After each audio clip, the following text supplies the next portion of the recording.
1 September 2024 আপনাদের যে মাদ্রাসা group D পরীক্ষাটি হলো তার যে অঙ্কগুলো ছিল সেই অঙ্কগুলোর আমি কিন্তু একটু কালেক্ট করেছি, মানে বিভিন্ন পরীক্ষার্থীদের কাছ থেকে কালেক্ট করেছি। জাস্ট এইরকম টাইপের অঙ্ক পড়েছিল।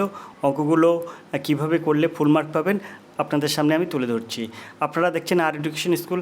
অঙ্কগুলো কিন্তু খুবই সহজ পড়েছিল, সবাই কিন্তু ভালো পরীক্ষা দিয়েছে। আমি আশা করি সবাই ভালো পরীক্ষা দিয়েছেন। মাদ্রাসা গ্রুপটি যারা পরীক্ষা দিয়েছেন সবাই ভালো পরীক্ষা দিয়েছেন, অঙ্কের সাথে সাথে সবাই পাবেন, এটা আমি আশা করি। অঙ্ক কিন্তু খুব সহজ অঙ্ক পড়েছে, আর এই অঙ্কগুলো কিন্তু আমরা ইউটিউব চ্যানেলে বারবার করেছি। এছাড়াও আমাদের কিন্তু সাজেশানে ছিল।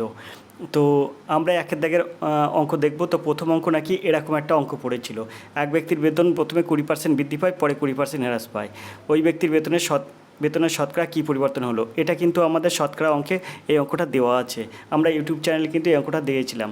আমার কাছে অনেকেই কিন্তু ফোন করেছিল, তখনও করেছিল যে দাদা এরকম করলে হবে। হ্যাঁ, এরকম করলেই অঙ্কটা হবে। তো দেখুন কেমনভাবে করলে আপনি ফুল মার্ক পাবেন। তো অঙ্কটা আপনি এখানে কিভাবে করবেন, যেহেতু একবার বৃদ্ধি পায় আবার দেখুন একবার হ্রাস পায়, তাই আপনাকে এই অঙ্কটা এরকমভাবে করতে হবে। আপনি বলবেন যেহেতু বেতন একবার বৃদ্ধি পায় এবং পরে হ্রাস পায়, তাই এক্ষেত্রে সবসময় হ্রাস পাবে।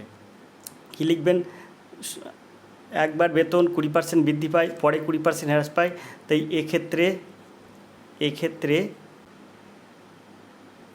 সর্বদা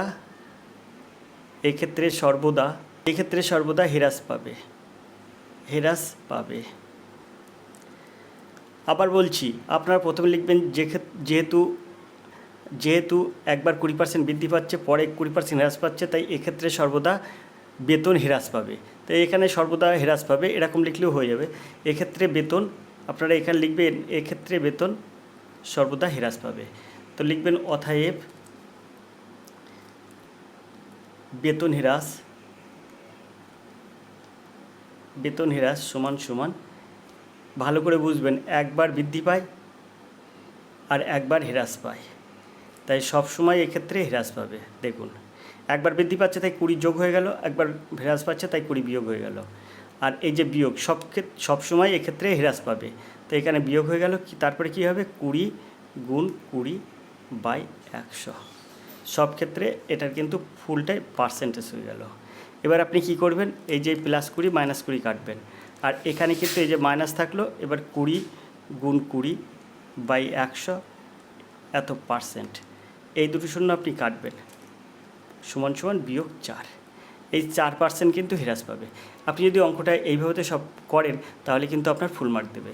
শুধু আপনি আগে এই কথাটা লিখবেন, যেহেতু ওই ব্যক্তির প্রথমে 20% বেতন বৃদ্ধি পায় এবং পরে 20% হ্রাস পায়, তো এক্ষেত্রে বেতন সর্বদা হ্রাস পাবে।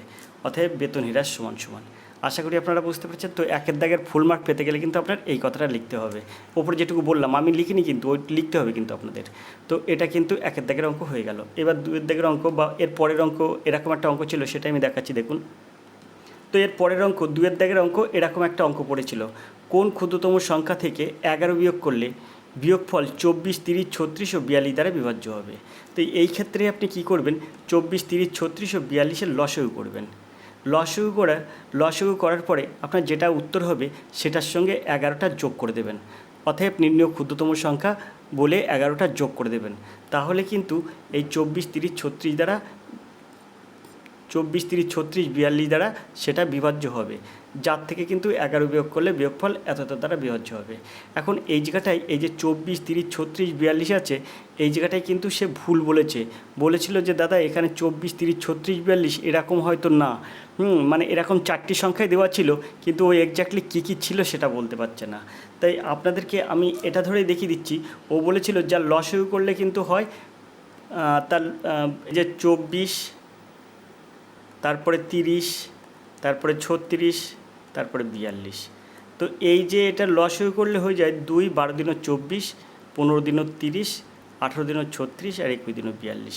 তো এইভাবেতে কিন্তু আবার আপনার লসাগু করতে হবে। 2, 6 দিনও 12, তারপর 15টা থেকে যাবে, 9 দিনও 18, আর এই 21টা 21 থেকে যাবে। তো এইভাবেতে কিন্তু আপনার লসাগু করতে হবে। কিন্তু ও যে লসাগু করে বললো কি যে দাদা আমার সে অঙ্কের উত্তর হয়েছিল, লসাগু করে হয়েছিল 500, লসাগু করে হয়েছিল আপনার 50, 40। ওর লসাগু হয়েছিল। এই লসাগুর সঙ্গে এই 50-40 লসাগু হলে এখানে এখনও ধরুন যাবে, কিন্তু এইটার লসাগু কিন্তু কখনো 50-40 হচ্ছে না। এটা যদি লসাগু হয় তাহলে আবার এখানে আমরা 3 দিয়ে দিলে পাবো 3 দিনও 6, 3 5 15, 3 3 9, 3 7 21। তো এখানে যেরকম 2 দিনও 4, 3 4 12, 5 12 60, 60 3 60 180। এই যে 180টা হলো, এটা গুণ করলে এইটা আর এইটা গুণ করে, এই যে 2 3 4, 3 4 12, 5 12 60, আর এই 60 আর এই 3 গুণ করে 180 হলো। তারপর এটা 7 দিনও 14 আছে।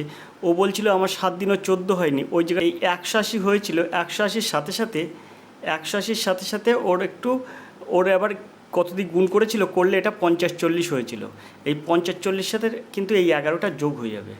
যদি লসাগু, এটারও লসাগু ধরুন আপনার 24 30 36 42 পড়েনি, আপনার অন্য কিছু পড়েছিল, তাহলে যেটা লসাগু হবে লসাগুর সঙ্গে কিন্তু এই 11টা যোগ করতে হবে। এই যে আপনি 11 আছে, এই 11টা কিন্তু যোগ করতে হবে। যোগ করলে আপনার এটা হয়ে যাবে 50 51। তো এইটা কিন্তু হয়েছিল, ও বলছে কি 50 51 উত্তর হয়েছিল। তো সেই ক্ষেত্রে ও এটা ঠিক করে বলতে পারেনি। তো আপনারা এই অঙ্কটার কিন্তু লসাগু করে 11 যোগ করতে হবে, তাহলে কিন্তু নির্ণেয় ক্ষুদ্রতম সংখ্যা বেরিয়ে যাবে। তো 2-এর দাগের অঙ্কটা আপনার কিন্তু এইভাবে করতে হবে। এবার 3-এর দাগের অঙ্ক, এই যে 3-এর দাগের অঙ্ক এটা পড়েছিল। ও বলছে 3-এর দাগে এই অঙ্কটা পড়েছিল, একটি কাজ 5 জন লোকের শেষ করতে 12 দিন সময় লাগে, ওই কাজ 3 জন লোকের করতে কতদিন সময় লাগবে? এই অঙ্কটা আপনি ঐকিক নিয়মে করতে পারেন। কেমনভাবে করতে পারেন?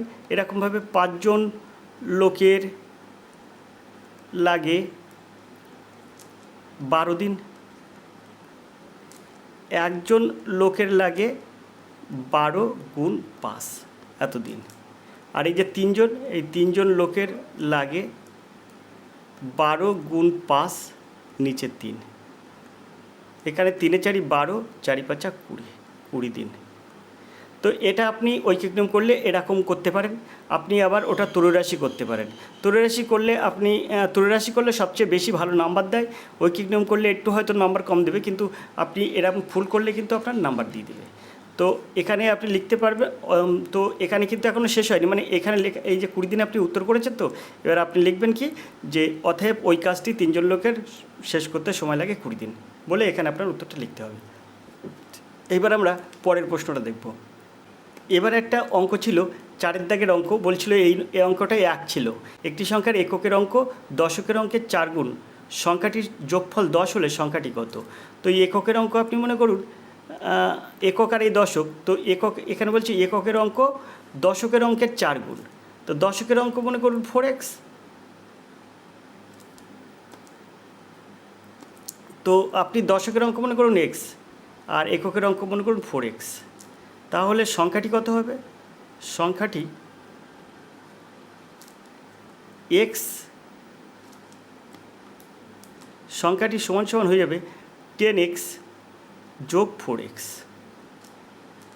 এই যে এবার বলছে কি যে সংখ্যাটির যোগফল কিন্তু 10।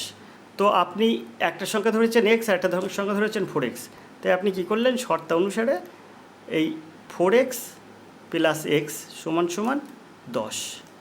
তাহলে এখান থেকে x সমান সমান আপনার কী বেরোবে? এখানে 5x সমান সমান বা 5x সমান সমান 10 দেবেন। অতএব x সমান সমান কী বেরোবে? 10/5। 5 দিনও 10 সমান সমান 2। তাহলে দেখুন এক্সের মান কিন্তু 2 বেরোলেও, তাহলে সংখ্যাটা আপনার কী হবে? সংখ্যাটি হয়ে যাবে কিন্তু 10 গুণ 2 যোগ 4 গুণ 2 সমান সমান 20 যোগ 8 সমান সমান 28। নির্ণয় সংখ্যাটি কিন্তু 28। এখানে বলেছে না সংখ্যাটি কত? তো অতএব নির্ণীয় সংখ্যাটি সমান সমান এই যে 28। আশা করি আপনারা বুঝতে পেরেছেন। এটা এই ক্যালকুলেশনটা আপনি এখানেও করে দিতে পারেন, এখানেও করে দিতে পারেন। অর্থাৎ নির্ণয় সংখ্যাটি 28। তো এই অঙ্ক কিন্তু এরকম পড়েছিল। আপনাদের গ্রুপ ডি পরীক্ষা আশা করি সবার ভালো হয়েছে। আর এই 4টি অঙ্ক আপনাদের দেখিয়ে দিলাম, তো অঙ্কগুলো এরকমভাবেই পড়েছে। তো অবশ্যই আপনারা ইউটিউবে দেখছেন আমাদের, এছাড়াও আপনারা ক্লাস করেছেন, এছাড়াও কিন্তু আপনারা অনেকেই অনেক পরামর্শ নিয়েছেন। তো আপনাদের আশা করি অঙ্ক পরীক্ষা ভালো হয়েছে। তো আজকের ক্লাস এই পর্যন্ত রাখলাম। অঙ্ক ক্লাস যার যার ভালো হয়েছে অবশ্যই কমেন্ট করবেন। ধন্যবাদ, আপনার দিন শুভ হোক।